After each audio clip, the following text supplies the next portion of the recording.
Where's the man that likes to come home to a home-cooked meal?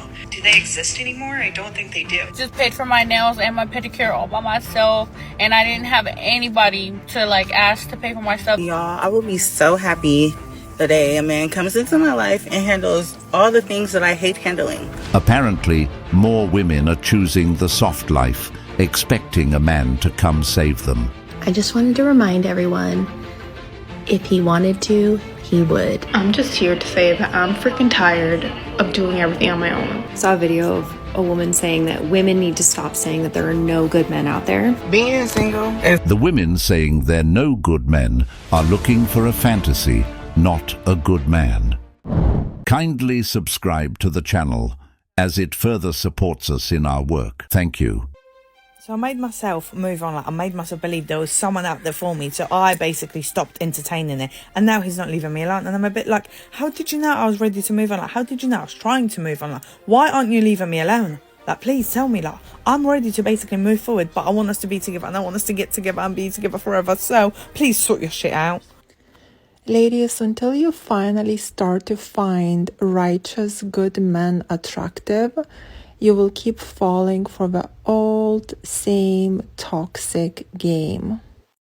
I'm just here to say that I'm freaking tired of doing everything on my own. I'm tired of supporting myself. I'm tired of working. I'm tired of paying all my bills alone. I am freaking tired. I am exhausted. I'm tired of having bad days and having no one to vent to. I'm tired of no one being there when I just need support for one reason or another, and I'm just frustrated. This is the biggest downside to being single. There are a lot of pros of, living alone and doing your own thing, but on bad days and days when you really need someone and you have no one, it's absolutely horrible. And I just needed to vent on TikTok, and if this is also you, just know that there's others out there feeling the same. Tired of working, supporting yourself, and paying all your bills alone. This right here is the effect of being an independent woman, burnt out, emotionally drained, and exhausted from carrying the weight of life by yourself. And she's not alone.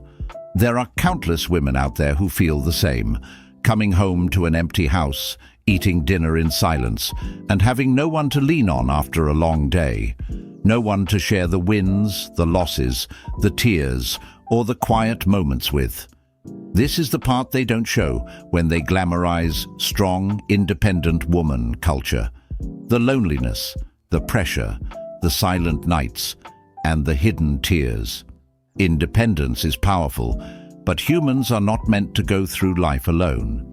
Many are now realizing that being self-sufficient doesn't always bring fulfillment. Sometimes it just brings isolation. The independence that once felt empowering now feels like a burden. Many women are silently crying out for connection, but they just can't seem to find it. Being single is really crazy. Not having a man is really, really crazy to me right now. Y'all done made me so independent is annoying. Why am I out here like this? Why am I out here like this on a Monday morning? It's 8 o'clock in the morning. Oh, nothing. Just left Home Depot to get a big ass ladder, so I could go do some shit myself at home. Just paid for my nails and my pedicure all by myself, and I didn't have anybody to ask to pay for my stuff. This is literally the most single I've felt in my entire fucking life.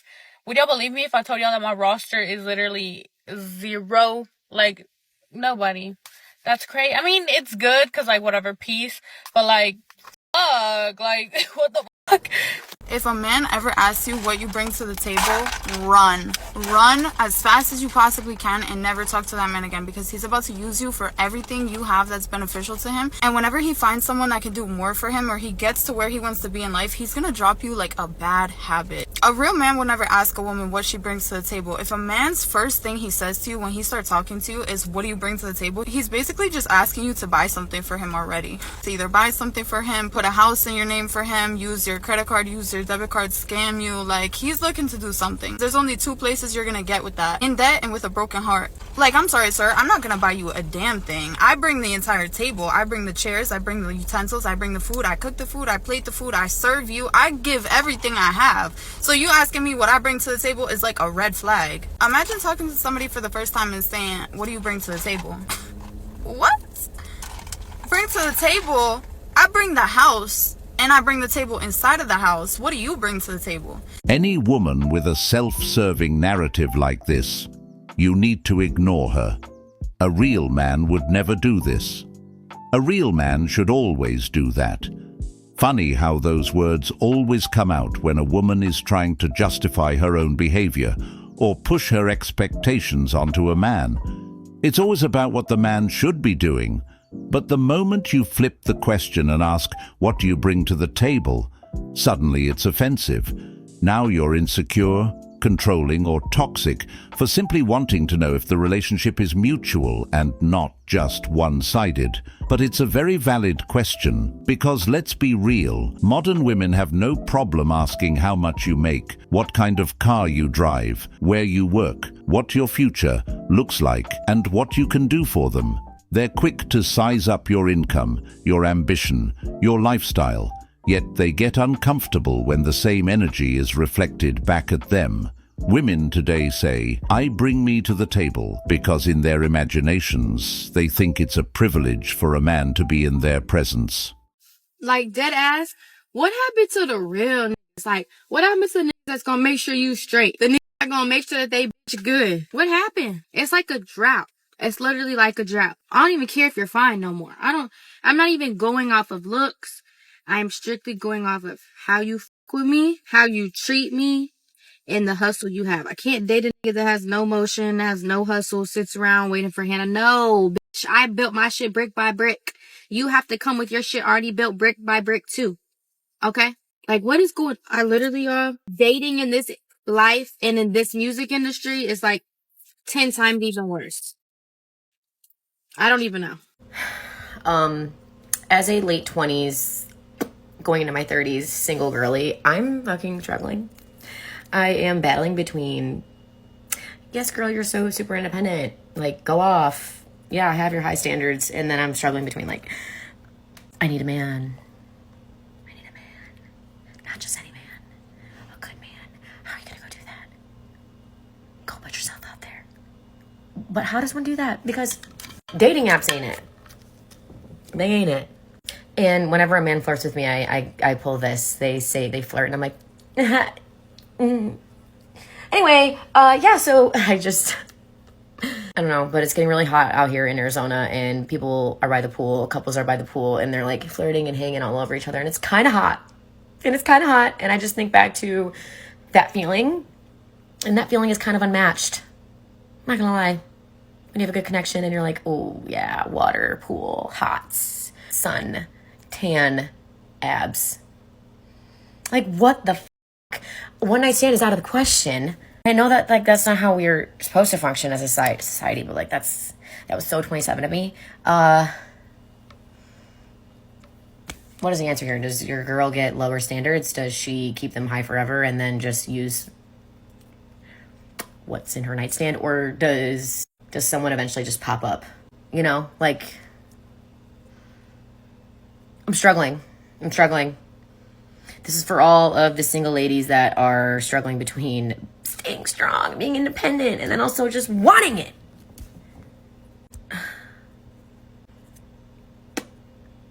If you're like me, I feel you. Well, that's the problem right there. Those high standards. A lot of women keep throwing around that phrase like it's a badge of honor, not realizing it's the very thing keeping them single. They say, I'm not settling. I know my worth. But here's the truth. If you've been holding on to these so-called high standards for years and still can't find a man, maybe it's not about men being the problem. Maybe it's time to take a hard look at those standards. Because in many cases, those standards aren't rooted in reality. They're rooted in ego, entitlement, and fantasy. You're not looking for a partner, you're chasing a checklist. At some point, You have to ask yourself, are your standards protecting your peace or just keeping you alone? Because if your standards are so high that no one qualifies, maybe they were never meant to attract a man, just to repel accountability. What's the best place to meet single men who are 35 and older in real life? Best place to meet single men that are 35 and older? I'd probably say the gym. The gym's a good spot. Like a fitness class. Well, everyone says running clubs are the new way that people meet. I know. I've been in like 2 running clubs. I haven't met a single person in a running club that I'm romantically involved with. Right. The gym I think is great, but it's to meet men. Men, it's tough to meet women at the gym. Because again, some people just don't want to be met while they're all sweaty and gross. Right. Men always want to be approached at the gym. So ladies, if you're listening, go reach out. Like wait for him to finish his set, smile, make eye contact, walk up, give him a stupid compliment. Doesn't even need to be real. Doesn't need to be good. Just give him a positive comment and he'll spark the conversation with you. To the men out there that want to be chased like Drake, what do you have to offer that would make a woman want to chase you like women chase Drake? You know what men like Drake and Jeff Bezos have to offer?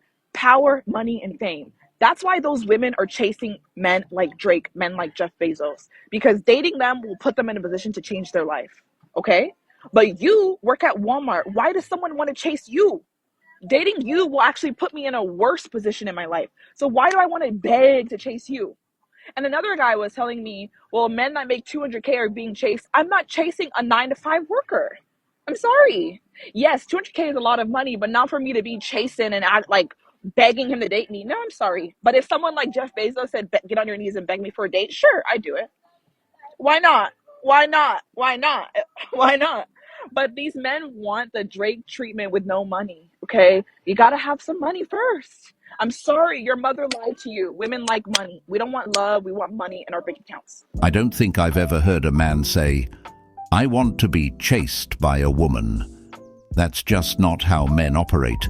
Most men are wired to pursue, but they pursue women who are worth it, not women walking around with masculine energy, entitlement, and an attitude that screams, I deserve the best just because I exist. And let's be honest, women with that kind of mindset don't attract high-value men. Her demeanor, attitude, and energy are already a huge red flag. High-value men have options. They can spot arrogance, bitterness, and a transactional mindset from a mile away, and they run in the opposite direction. So when a woman says she's willing to chase a man who makes 6 figures or more, what does that really say about her? It says she doesn't want love. She wants a lifestyle. She's not chasing the man. She's chasing what he can do for her. That's not attraction. That's opportunism.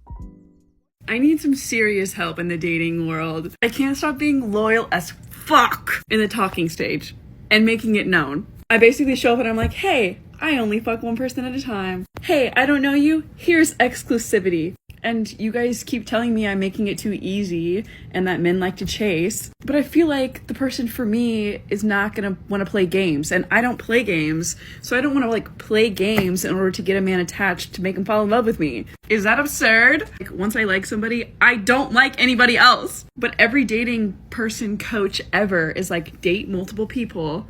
And it also helps with the anxious attachment style. But I don't want to do that.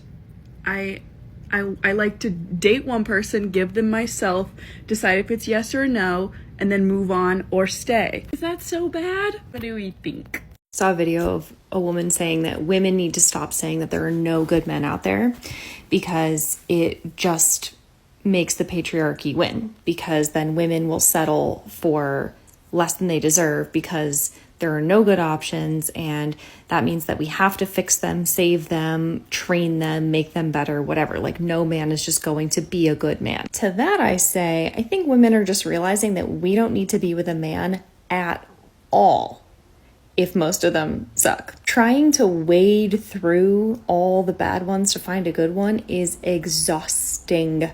And women are realizing that they actually just don't even need a man at all to be fulfilled in their life. Women have been told forever that we need to get married and have kids to find fulfillment in life. And I can tell you right now, some of the happiest women I know are either unmarried, child-free, or both. I do believe that there are good men out there. I know there are because I found one. He's amazing.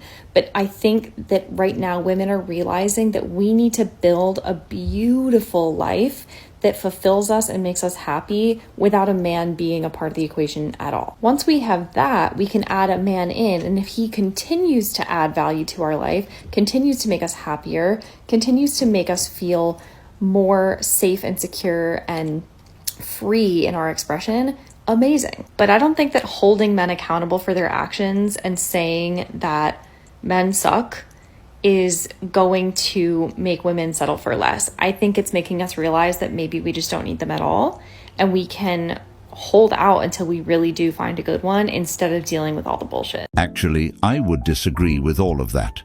A lot of women are crying out for men right now, silently or loudly. They may not say it directly, but it shows in their actions, in their social media posts, and in the way they talk about dating and relationships. So, let's be honest. This idea that women are realizing they don't need men is a flat-out lie. It's a coping mechanism. It's pride and ego masking pain and regret.